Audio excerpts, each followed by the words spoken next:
वालेकुम, सत श्री अकाल। बीजेपी की टीम, आईटी की टीम लग गई है पूरी, मोदी जी और योगी की पूरी टीम लग गई है। लाइव को हैक कर दिया उन लोगों ने और रिपोर्ट मार मार के उसको।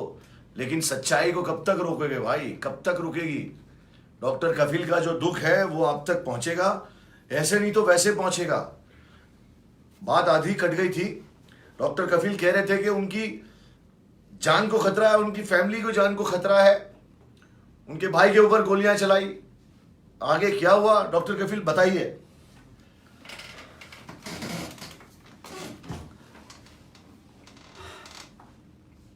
एजाज भाई, मैं जैसे मैंने कहा कि मुझे एक प्लेटफॉर्म की ज़रूरत थी और आपने मुझे एक प्लेटफॉर्म बड़ा दिया है। अब मैंने आपकी बहुत पहले भी वीडियोस देखी थी, मैं अभी आपका एक फैन। यारो, इस आदमी का दर्द को शेयर करते जाओ, जितने लोग देख रहे हैं शेयर मारो इसको। मैं कभी नहीं बोलता हूं लेकिन आज बोलता हूं, तुम्हें मेरी मोहब्बत की कसम है, तुम्हें अल्लाह का वास्ता, जीसस का वास्ता, भगवान का वास्ता, अगर सच्चे हिंदू हो तो तुम्हें ये शेयर मारते जाना। और मेरे यारो, जो जो देख रहा है लाइक और कमेंट मत करो, इसको शेयर मारो, इतना शेयर मारो कि इस आदमी का दुख, इसके आदमी की तकलीफ साला उन तक पहुंचे। तो मैं कह रहा था, मैं आपका बहुत बड़ा फैन था। मैं आपकी वीडियो देखी, जिस तरह से आपने कश्मीर में काउस लेदर का वो एपिसोड उठाया था, और फिर मैं त्यागी से मिला हूँ। मेन स्ट्रीम मीडिया को मैंने बहुत से इंटरव्यूज दिए, स्टार्टिंग से दिए, पर पता नहीं क्या होता है कि एक बार वो उनकी हेडलाइंस ब्रेकिंग न्यूज चलती है, पर शाम को प्राइम टाइम्स तक आते आते गायब हो जाती है। मैं कह रहा था कि उन 48 घंटों में मैंने कभी नहीं सोचा कि कोई बच्चा, वो हिंदू का बच्चा है कि मुस्लिम का बच्चा है, गरीब का बच्चा है, अमीर का बच्चा है, जिस वक्त 12 साढ़े 12 बजे, हालांकि शबिस्ता मेरी वाइफ ने बोला कि कहाँ जा रहे हैं रात में इतनी देर, आपको सिर्फ काम की पड़ी रहती है, फिर भी मैं अपनी गाड़ी उठाया, रात में उस पर भागा और जितना कर सकता था किया हम लोगों ने। बात सिर्फ सिलेंडर्स अरेंज करने की नहीं थी, बात उस वक्त उन बच्चों को बचाने की थी। उनका ट्रीटमेंट क्या हो वो भी कर रहा था मैं। हम लोग, मैं अकेले नहीं था, 16 जूनियर्स डॉक्टर थे, सिस्टर्स थी, वार्ड बॉयज थे, सबने किया। 48 कहते हैं चड्ढी नहीं बदली। उस वक्त जो जुनून था कि उन बच्चों को कैसे भी बचाना है, सीमा सुरक्षा बल के 11 सोल्जर्स उन्होंने अपने ट्रक दिए, हम लोग सिलेंडर्स लेके आए। 2 दिन में 500 सिलेंडर्स हम लोग लाए थे। आपने जो इन्वेस्टिगेशन टीम ने, आपकी पुलिस ने इन्वेस्टिगेशन किया, उसमें ये लिखा है कि 500 सिलेंडर्स लाए, लेकिन किसने लाए वो नहीं लिखा है। भूत लेके आया था क्या? कौन लेके आया वो नहीं लिखा उन्होंने कि कौन लेके आया है। और अगले दिन जब 13 तारीख को मुख्यमंत्री आते हैं, कहते हैं तू हीरो बनता है सिलेंडर अरेंज करके, तुझे देखता हूं। ये लैंग्वेज है। अगर आप यूपी के कोई देख रहा होगा, यूपी बिहार का, उसको पता होगा तू और आप में कितना बड़ा डिफरेंस होता है। 48 घंटे काम करने के बाद एक तो हम लोग इतना फ्रस्ट्रेट थे कि हम लोग 400 से ज्यादा बच्चे थे, 63 बच्चों की जान नहीं बचा पाए। हर घंटे पे एक बच्चा मर रहा था, और जो बच्चे मर रहे थे उनके घर वाले इतने गुस्से में थे, बेचारी औरतें इतनी रो रही थी। भाई, जिसकी कोई औलाद ही नहीं, उसे बच्चों का क्या गम, उसे दर्द का क्या दर्द। वो आदमी को ना औलाद है, ना उसके बीवी है, ना बच्चे है, उसे क्या तकलीफ? वो क्या देश का कुछ कर लेगा? और वो क्या आपकी तकलीफ को समझेगा? वो आपको जेल में डालेगा, वो आप पे गोलियां चलवाएगा, आपकी जान को खतरा है।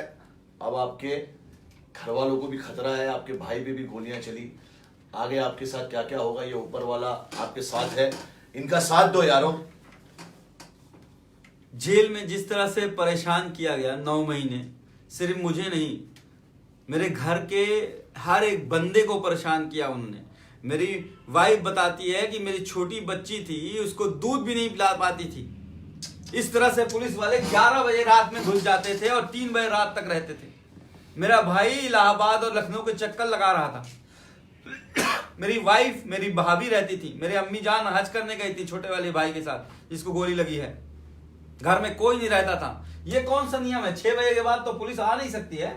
गोरखपुर है ना, इसलिए गोरखपुर है, उनका एरिया है, उनका इलाका है, वो वहाँ का मिनिस्टर है।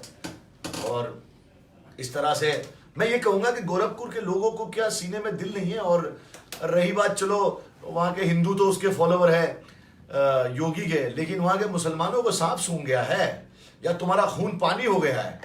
आज डॉक्टर कफिल है, कल तुम हो सकते हो, और अब तो होंगे, क्योंकि अब 2019 आ रहा है। अब अगला मुख्यमंत्री कौन होगा ये तो आप जानते ही है, क्योंकि होगा तो योगी। अगर ये योगी इतना जुल्म कर रहा है लोगों पे, आप सबको पता ही है, कितना फेमस किस्सा है भाई।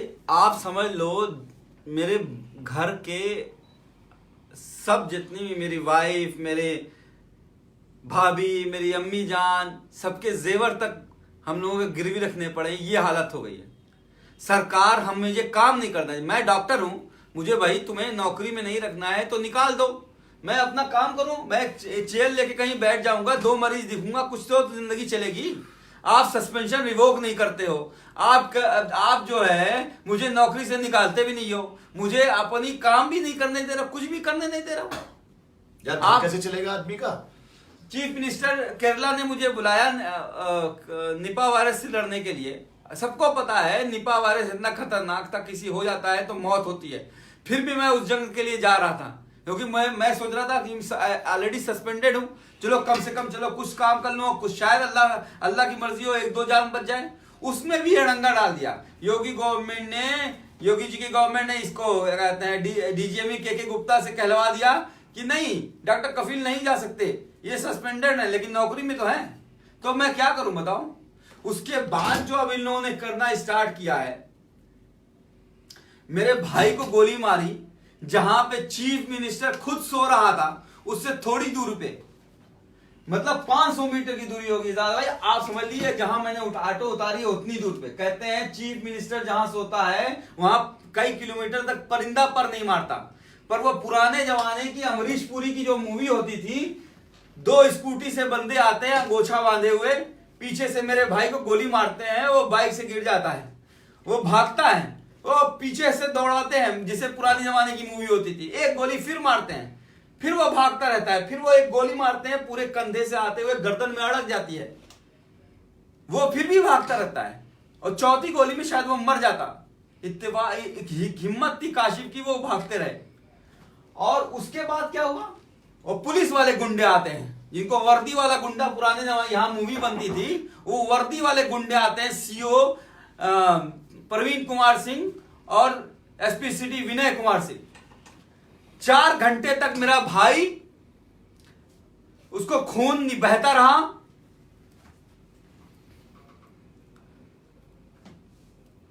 वो तड़पता रहा, वो चिल्लाता रहा, लेकिन ये एक जिद किए हुए थे कि नहीं है, हमें गवर्नमेंट से, हॉस्पिटल से, डॉक्टर से मेडिको लीगल कराएंगे। हम उनकी बात मान गए, हम डिस्ट्रिक्ट हॉस्पिटल गए, 1 घंटा वहां लगा। उसके बाद जो 1 घंटा, वो चाहते थे कि आपके भाई जी हाँ अल्लाह को प्यारे हो जाए, लेकिन अल्लाह ताला जिसको जिंदगी देता है, ऐसे योगी और मोदी मिलकर ले नहीं सकते। अल्लाह जिसको जिंदगी देता है, और रमजान का महीना, और इतना पाक महीना, अल्लाह ताला पहले आसमान पे से देख रहे थे, और तुम्हारी हिम्मत को भी देख रहे थे कि इतना होने के बावजूद आप अभी भी मान नहीं रहे। इसका मतलब आप पे, मतलब अल्लाह ताला पे आपको यकीन इतना है, और अल्लाह आपके साथ है। चाहे ये जो देख रहे हैं, ये चाहे कमेंट करे या लाइक करे, शेयर जरूर कर देना इनकी प्रॉब्लम को, और इनके साथ आज हम नहीं खड़े हुए ना। मैं ये कहूंगा कि यूपी के अंदर जो हो रहा है, ये डॉक्टर कफिल के साथ नहीं हो रहा, ये आपके साथ हो रहा है। मैं सही कह रहा हूं। हम लोगों ने जो, मैंने खत लिखा था जेल में, और जब हम मेरी वाइफ और मेरे भाई दिल्ली गए थे, तो यही सोच के गए थे कि अब डॉक्टर अपने लिए नहीं लड़ना है, मुझे तुम जेल में मार दो। मुझे नहीं पता था मुझे बेल मिल जाएगी। लेटर लिखते वक्त मुझे यकीन नहीं था। जेल में कहते थे 2019 लोकसभा तक तो जेल से निकलना भूल जाओ। मुझे हार्डकोर क्रिमिनल्स के साथ रखते थे, धमकी दी जाती थी कि मार दिए जाओगे यहां पे। लेकिन मैंने लेटर लिखते वक्त यही सोचा कि अपने लिए तो जी गए यार, जो बच्चे जो बड़े होंगे, जो ये काम गवर्नमेंट कर रही है, जिस तरह से दबाया हमको जा रहा है, अगर हम नहीं बोले तो उनके लिए इंडिया में रहना मुश्किल हो जाएगा। मुश्किल हो गया है, उस जनरेशन के लिए वो पूछेंगे आपसे, आपका लड़का है, मेरा बेटा है, आपका बेटा बड़ा होकर पूछेगा, अब्बू जान क्या किया था आपने जब ये इस तरह के जुल्म हो रहे हैं। अल्लाह का शुक्र है, मेरे बेटे को लोग कहेंगे तेरे बाप ने ये योगी और मोदी को हिला दिया था, थर थर थर थर कांपते थे ये लोग। आप लोग क्या बोलोगे आपके बच्चों को? डॉक्टर कफील तो अपनी बच्ची को कह देंगे कि मेरा बाप हीरो था, उसने अपनी जान पे खेल के सिलेंडर लाके बच्चों की जान बचाई। तुम लोग ने क्या किया? बस कमेंट किए, शेयर किए, लाइक किए। आवाज उठाओ मेरे यारो। यूपी के जितने लोग हैं मैं उनसे अपील करता हूं कि डॉक्टर कफील का साथ दिया जाए, और हिंदुस्तान के सारे लोगों को कहता हूं कि इनका साथ दिया जाए। क्या इंसानियत, क्या अच्छा काम करना जुल्म है? मैं डीजीपी से 13 तारीख को मिल चुका हूं।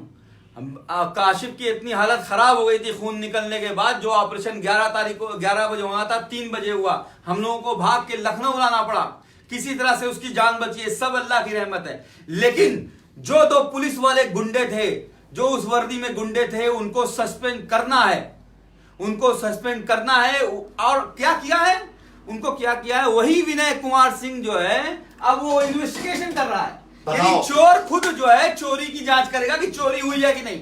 यही काम पहले मेरे साथ हो चुका है। डीजीएमई के गुप्ता, जिसको पैसा देना था, जिसकी वजह से इतनी मौतें हुई, वही उसी ने जांच की, उसी ने एफआईआर किया।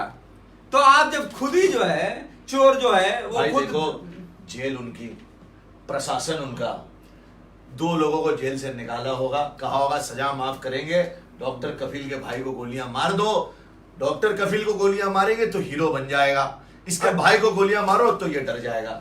हाँ, तो यही बात मैंने कल कही थी आपसे मिलने से पहले। मैंने कल एक पोस्ट डाला था, mess with me fine but don't mess with my family.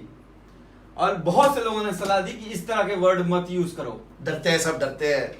इन्हें पता चलेगा जब इनकी लड़की का रेप होगा, इन्हें पता चलेगा जब इनके भाई को गोलियां पड़ेगी, इन्हें पता चलेगा जब इनका बच्चा किडनैप होगा, इन्हें पता चलेगा जब इनके घर के अंदर रात को 3 बजे 30-30 पुलिस वाले आएंगे। पता नहीं। मैं ये चाहता हूं, आप जो भी ये देख रहा हो, इजाज भाई के जितने भी फॉलोअर हैं, आपसे मेरी रिक्वेस्ट है, हाथ जोड़ के विनती है, कहते हैं ना, मैं आपसे एक गुजारिश करता हूं कि अगर इंसान हो, मुस्लिम हिंदू सिख ईसाई की बात नहीं है, इंसान हो तो मेरी आवाज को उठाओ, क्योंकि बहुत बेबस हो रहे हैं। जो जंग लड़ी जा रही है इतनी बड़ी है, एक एसपी सिटी, एक सीओ गोरखनाथ, जिस तरह से मेरे भाई को दोबारा मारने की कोशिश की गई कि वो मर जाए और वो मुंह ना खोल पाए, नामजद देने के बाद भी बीजेपी एमपी कमलेश पासवान का उससे पूछताछ नहीं की गई है, तो क्या करना चाहते हो? तो अगर आप साथ नहीं दोगे, हम 27 तारीख को इंशाल्लाह जो है कोई प्रोटेस्ट करने का प्लान बना रहे हैं, और आपको सड़क पे उतरना पड़ेगा। वरना सही बात कह रहा हूं कि जैसे इजाज भाई ने कहा है ना कि एक दिन मेरे साथ हो रहा है, एक दिन आपके साथ भी हो सकता है। आपके साथ नहीं तो आपके भाई के साथ हो सकता है, आपके बच्चे के साथ हो सकता है, उसके साथ भी, उसके अच्छे कर्मों के करने के बाद भी वो उसको सजा दी जा सकती है। और एक बात मैं उन लोगों को ये बता देना चाहता हूं जो ये सोचते हैं कि मेरे भाई को गोली मार के मुझे डरा देंगे और मुझे चुप करा देंगे, तो उनको मैं बता देना चाहता हूं कि मैं चुप नहीं और मैं डरने वाला नहीं हूं।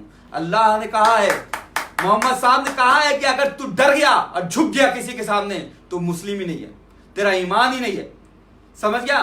तो मैं डरने वाला नहीं हूं। तुझे गोली मारनी है मुझे मारो, मेरी फैमिली के पर चढ़ने की कोशिश मत करो।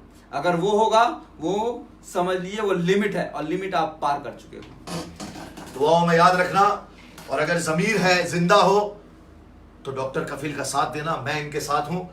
मेरे जितने प्यार करने वाले हैं, हिंदुस्तानी, पाकिस्तानी, अफगानिस्तानी, कश्मीरी, सबसे कहूंगा share this video, raise this voice, ताकि ये ह्यूमन राइट्स तक पहुंचे, दुनिया के कोने कोने तक पहुंचे कि ये कौन सा जुल्म हो रहा है। अल्लाह हाफिज। दुआओं में याद रखना और अल्लाह के जिक्र का जुबान पे स्वाद रखना।